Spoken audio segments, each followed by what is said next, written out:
And we're back.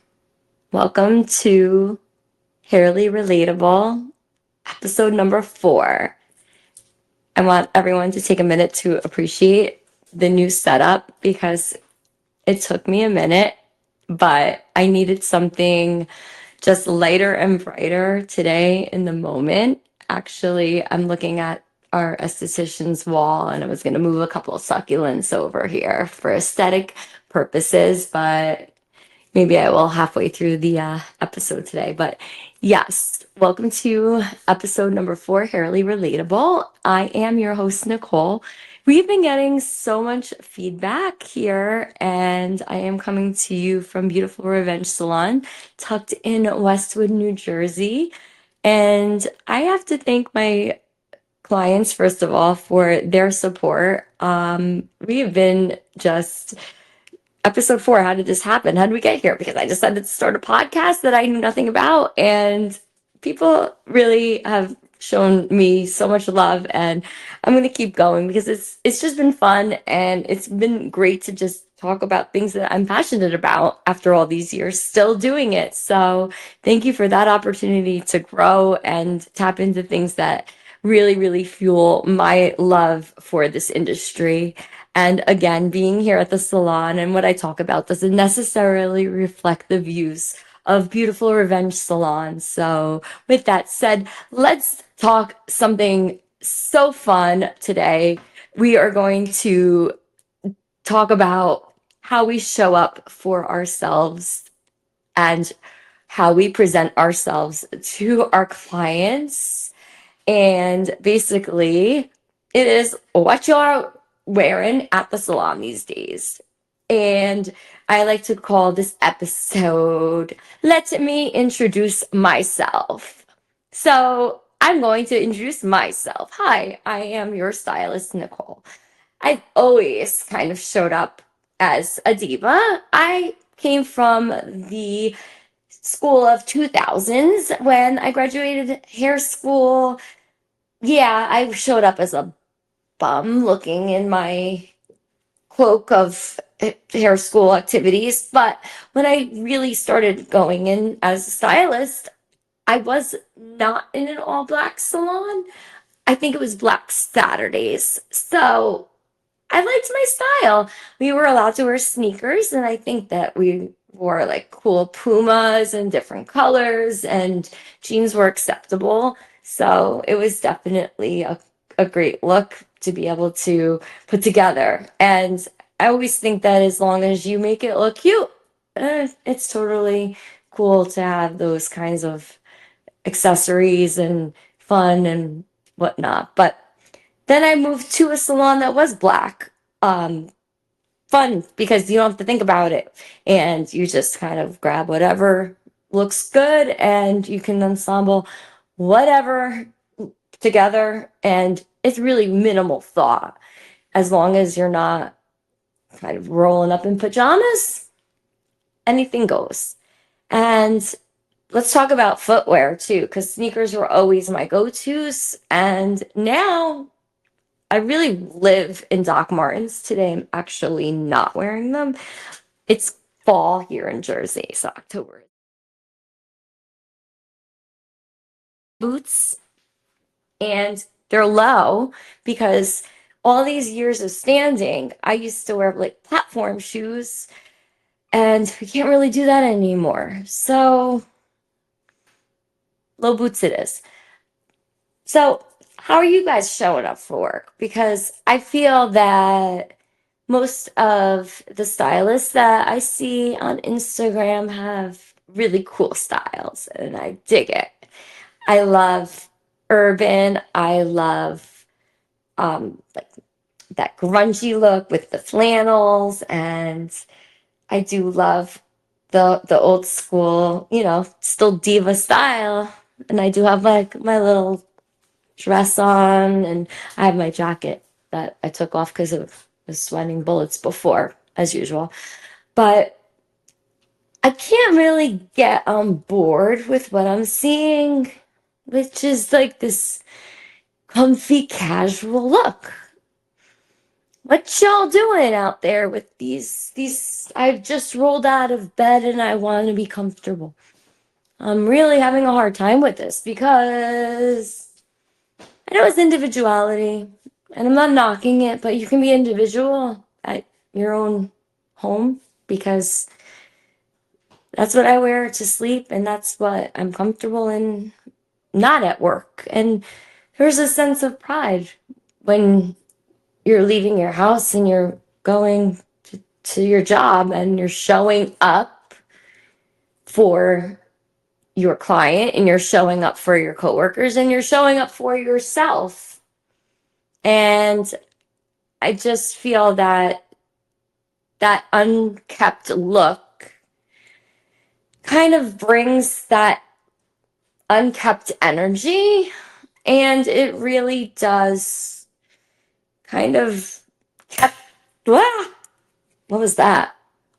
Oh my God. See? That's energy. It really does keep almost like an unkept feel. And I mean, is a way to present it, but I don't know. I can't get on board with it. I always like to rock a trucker hat once in a while, which is usually my fifth hair day. It's not wash day just yet, but a trucker hat is always made cool. Or a fedora. We could always bring back the Von Dutch hats. Those were a hit. Or a Kango hat. Or a beach hat. What do they call them? Like the witch's hat. The white brims. Those are cool too. But how you show up for yourself, wearing makeup, accessories, we're the queens and kings of make it till you fake it. And how many nights has anybody been out till like the wee hours of the morning and gone home and then had it like not showered and possibly had to go to work the next day and you're not feeling your best, but you're going to fake it. And I'm not saying that that is a model role to play, but back in the day, or even far and few between now, if you know how to do it, it's like immaculate vibe, little bit of makeup, a lot of bit of accessories, and you can live your best life knowing that maybe it was the least bit of effort to get ready, but you can definitely look like it's time leaving that house with the hangover. Nothing that a ginger ale and saltines and a bag of chips can't fix. Piece of pizza later. But it's so true that the more little defined efforts and details that you could put into your look really can help accentuate it. And not saying that you need makeup to enhance anything, but we are selling beauty and we are selling ourselves. And this is all part of how you're showing up for your client. And, here's a really big observation that I'm making as an older stylist, and not saying that I'm old, but I'm saying that I'm older, is that when I was younger, I cared so much about how I looked, almost to the point where it caused me to run late. OMG, I still run late. I do. But I run late for different reasons now. Not because like I'm doing my makeup, or yeah, maybe because I am still doing my makeup. But I cared so much about the way that I looked because I put so much effort into doing that silver eyeliner, that heavy mascara, the perfect lip liner. And at the end of the day, it's does anybody really care about the perfect details? Not so much, right? So even though I was focusing so much on like how I wanted to show up for myself like that, how much I wanted to show up for myself, like looking like that, I kind of could have been focusing on different things, like maybe putting together a better piece of my outfit or putting together like a different part of my hair accessories. Now, again, simplifying it as I'm getting older is investing more in myself, getting my lashes done, having extensions, literally waking up like this. And it has helped so much because it is absolutely minimalized my timing in the morning. Because if I throw a curling iron over my hair, I'm waking up like this. So I think that that is so absolutely relatable to anybody's routine in the morning and helping them how they show up for themselves to go to work.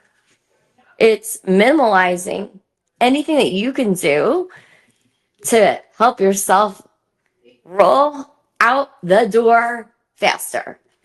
And for me, absolutely. It is investing in the basics. That's lashes, lips, little bit of face, and whatever in your hair. My case is extensions. A lot of my clients like keratin because the smoothing treatments keep your hair from getting frizzy, and they can wash it at night and blow dry it.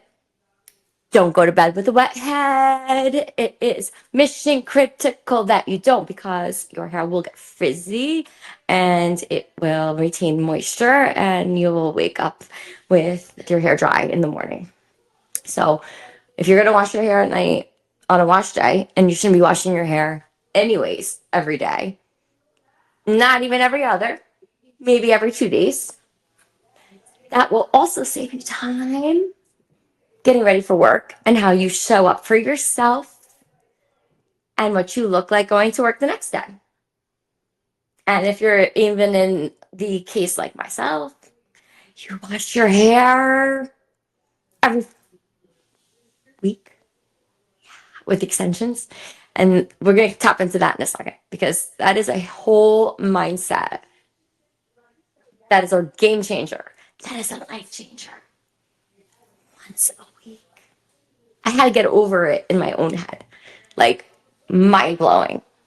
Like, actual. But, anyways, how we show up for ourselves. The other thing, too, right? Hygiene.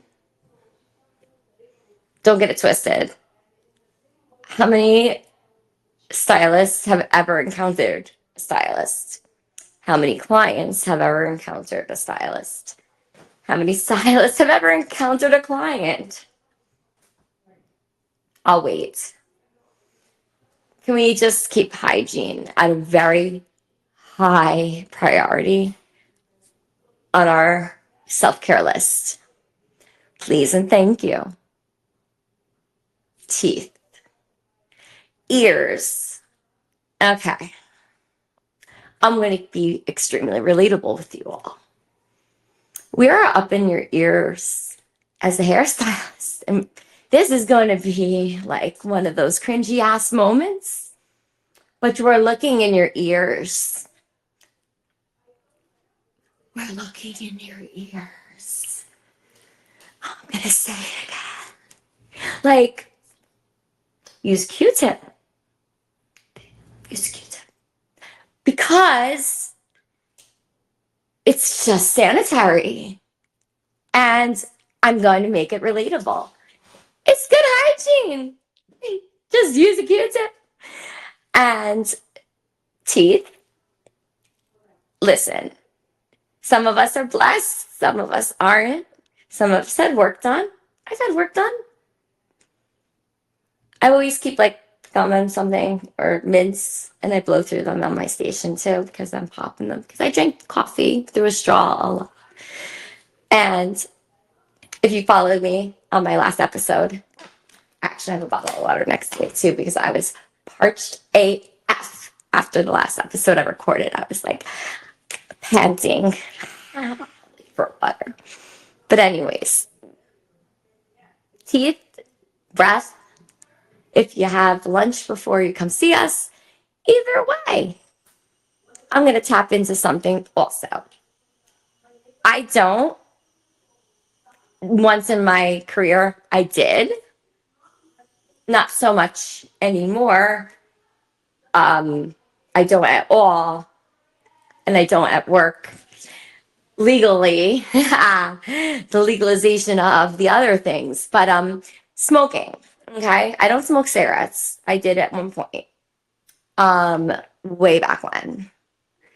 If you're a smoker, the last thing that anybody really wants in your face is hands that stench of cigarette smoke. Prove me wrong. I don't want it. I don't want to smell somebody's hands who smoked a cigarette. And honestly, now with like the legalization of weed, I don't smoke at work. I know that some people do. It's just not my thing. I smoke at home. And I'm sure that if somebody smoked at a salon or if they smoked on their break, that they should probably have good hygiene and wash their hands if they wanted to do that at work. But if they're high, maybe they forget. So be a good friend and remind them, and clients as well, and stuff. I wanted to ask too about call-up policies and how you show up for yourself as a stylist. Um, how many stylists to call out like often? Like, is that a thing? I wanted to know, like, how you show up for yourself. Like, if you're not feeling good, do you call out? Do you, if you don't have clients, do you still like not go in? If you call out, do you do like a half day or do you come in late? I'm still interested to know that. I'm like a self-proclaimed workaholic, but my ethic too, I like don't call out. God forbid, like I'm sick, but or my son is sick, but I don't call out. And I think one time in almost 4 years, I came in, and this is my story of the day. I came in hungover, and it was my birthday. Um, and I had clients the next day, and they knew it was my birthday, and they knew that I was like going out, and I put things on Instagram, which you have to be very careful about, right? So here I am on Instagram, like living my best life, doing shots, whatever. Went to a restaurant. There was like 20 people there. It was insane. It was a white party. I wound up going out after. I go out after, and then I wind up at my friend's house after, and I'm like leaving her house via Uber.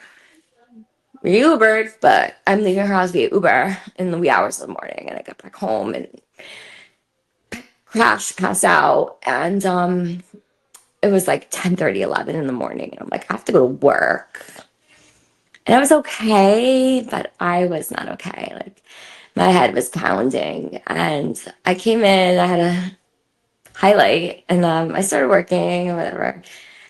And oh yeah, no, I think I had to excuse myself and use the bathroom. And I'm not like that. And my boss was great at the time. It was different owner, but she was wonderful. She's like, Nicole, do you want me to cancel your day out? I was like, nah, I'm gonna stay here and work. Like a glutton for punishment. Like, no, I had a great time last night. I'm gonna stay here and I'm going to own up to it. And I got through the day. It was funny because, in Westwood here, I work next to a brewery, and I was going to get a slice of pizza. And everyone here on the avenue, Westwood Ave, is so fabulous. I was walking by and like waved, and I'm like, oh yeah, rough night last night. And he's like, come on in. He gave me, what do they call it? Oh my gosh. Something, he said the hair of the dog, but it was a shot of beer. And he said, take a shot of beer. I said, oh yeah, okay. So I did it. I'm not gonna not take a shot of beer. Somebody gives me, but yeah, I did it. I don't know if that was good or bad. I don't really remember. It was still fuzzy, but it was a moment. But it was the one and only time in this era of my life that I actually did show up hungover, and I won't do it again because that was miserable. But and that was not fair to my clients either. You know, to get me like a little wonky. I mean, I slayed the hair, but you know, it's not cool. And it's not a good look. So don't do it. Morals of the stories today, I guess, is to just when you show up for yourself, be respectful of your own personal look and time and energy that you put into that. Be proud of that because it is your craft, it is your artistry, and that's how you represent yourself. And I do think that it's the energy that you put into how you look is how you feel. And when you feel good and you look good, it does radiate and it draws attraction and it draws positive vibes and it does something good for you and good for your soul. And save the grubby clothes for your home life and the weed for your home life and the drinks for your home life and celebrate accordingly at work and all those moments and everything. And the other side to, you know, simplify your life by investing in the things that make you feel good and eliminate those times that you spend so much of that wasting on. It is the things like getting your treatments on your hair and extensions, and if lashes help you with messing up the mascara every morning, or like microblading on your eyebrows so you're not filling them in every day, or getting like fillers in your lips so that they're always plump and juicy. I mean, it's worth it. And you come into your adult life after you're working all these years, and you really start to pick and choose the things that are important. And self-care is always a priority. And that's why I'm so happy and blessed to be in this industry. It's not going anywhere. And honestly, self-care and self-care and beauty and hair, it's all relatable. It's in every industry. It's how you look and how you feel. It's how you show up for yourself. It's making it relatable. Stop washing your hair every day, everybody. I'm going to have another podcast on that, and I'm going to tell my secrets on how not to wash your hair every day. Anyways, another fabulous episode of me talking and being relatable to everybody. Let me know in the comments how you liked my new setup. It wasn't bad, right? I feel a little crammed, but we made it work. And I recorded from my cell phone, my new iPhone 16. Now I really have to keep my face on. Self-care, episode number 4, Hairly Relatable. Follow me on all platforms. Nicole, right here, Beautiful Revenge Salon.